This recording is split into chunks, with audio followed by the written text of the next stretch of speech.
Hey everyone, welcome to Jarathi vlogs యూరోప్లో. ఈరోజు నేను గులాబ్ జామున్ చేయబోతున్నాను అనమాట. ఎందుకు అనుకుంటున్నారా? రేపు నా ఫ్రెండ్ ప్రియా బర్త్డే ఉంది. సో దానికోసం మేము గులాబ్ జామున్ ప్లాన్ చేసామన్నమాట. యాక్చువల్లీ కేక్ కూడా చేసుకోవచ్చు, జనరల్గా అందరూ బర్త్డేస్కి కేకే చేసుకుంటారు. కాకపోతే మాకంత టైం దొరకలేదన్నమాట. బికాస్ తను జాబ్ చేసి వచ్చింది, నేను కూడా జాబ్ చేశాను కాబట్టి. సో ఈసారికి మేము గులాబ్ జామున్తో బర్త్డే సెలబ్రేట్ చేసుకుందాం అనుకుంటున్నాము. సో అదనమాట. గులాబ్ జామున్ ఏదో నాకు వచ్చినట్టు ట్రై చేస్తాను. So let's get in to the kitchen.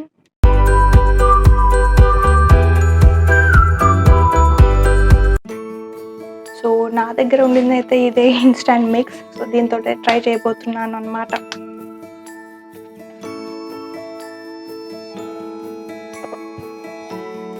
Sticky ఉన్నప్పుడు నేనేం చేస్తానంటే నేను కొంచెం గీ యూస్ చేస్తాను అనమాట.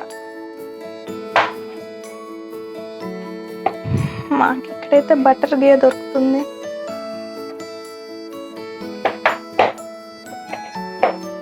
సో ఇది 10 నిమిషాలు పక్కకు పెట్టేసుకున్నాము. ఈలోపు మనం షుగర్ సిరప్ చేసేసుకున్నాము.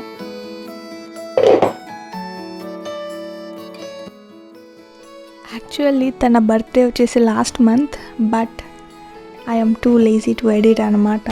అండ్ జాబ్ కూడా చేస్తుంటా కదా, సో అసలు టైమే దొరకలేదు. ఇంకెన్ని రోజులు అయ్యాక పోస్ట్ చేయాలా వద్దా అని కూడా అనుకున్నా, బట్ ఎందుకు చేయకూడదు, పోస్ట్ చేసి అదొక మెమొరీ లాగా ఉంటుంది కదా అనేసి ఈరోజు పోస్ట్ చేశాను అనమాట.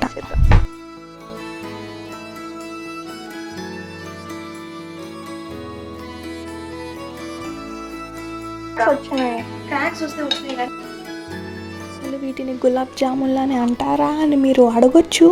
నేనే వీటికి గులాబ్ జామున్ అని పేరు పెట్టాలనుకోవట్లేదు. బట్ షేప్ ఎలా ఉన్నా మనకెందుకు, అవుట్పుట్ బాగా రావాలి, టేస్టీ ఉండాలి, అది చాలు.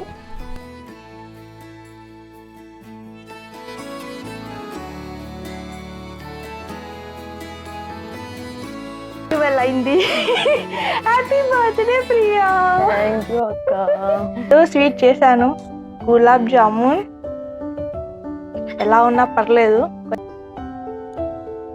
సో ఫైనల్లీ ఆ షేప్ అంత బాగా రాకపోయా కూడా టేస్ట్ అయితే వచ్చింది. సో అదే మాట్లాడుకుంటున్నాం అనమాట.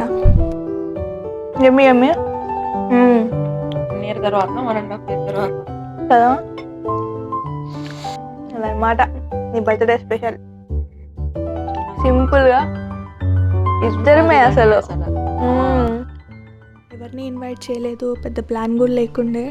అండ్ గులాబ్ జామున్ ఎప్పటి నుంచో చేసుకోవాలనుకుంటుండే, బట్ అనుకోకుండా ఇప్పుడు బర్త్డే కూడా కలిసి వచ్చింది కాబట్టి ఈరోజు ప్లాన్ చేసుకున్నాం అన్నమాట. మాకు మేమే ఇలా సెలబ్రేట్ చేసుకున్నాం అనమాట, స్వీట్ అండ్ షార్ట్గా. సో ఐ హోప్ ఈ వీడియో మీకు నచ్చిందని అనుకుంటున్నా. నచ్చితే లైక్ చేయండి, షేర్ చేయండి and subscribe to my channel. See you in my next vlog. Bye.